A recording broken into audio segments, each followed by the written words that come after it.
बिस्मिल्लाहिर्रहमानिर्रहीम।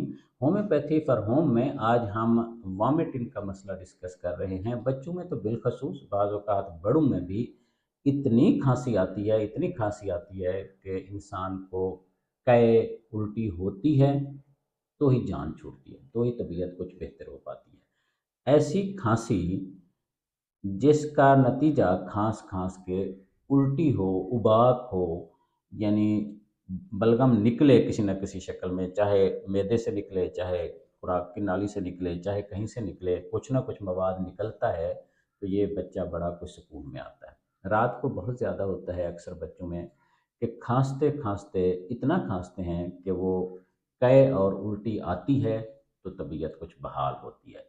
ये पैटर्न बन जाता है। अगर किसी बच्चे में ये पैटर्न है कि उसकी उल्टी खांसने के बाद उल्टी आती है, कै आती है, कुछ मवाद निकलता है, तो ये बच्चा बड़ा छोटा इजी हो जाता है।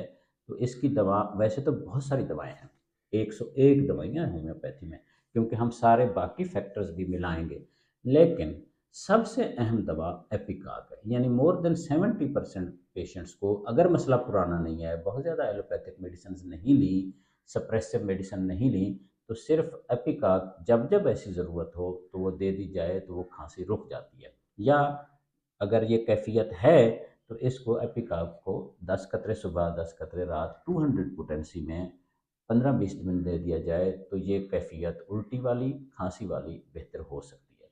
अगेन, अगर बहुत सारी दवाइयाँ ली जा चुकी हों तो फिर सिर्फ इस एक दवा से नहीं बेहतरी, इस दवा से वक्ती बेहतरी हो जाएगी, लेकिन फिर प्रॉपर ट्रीटमेंट की ज़रूरत होगी।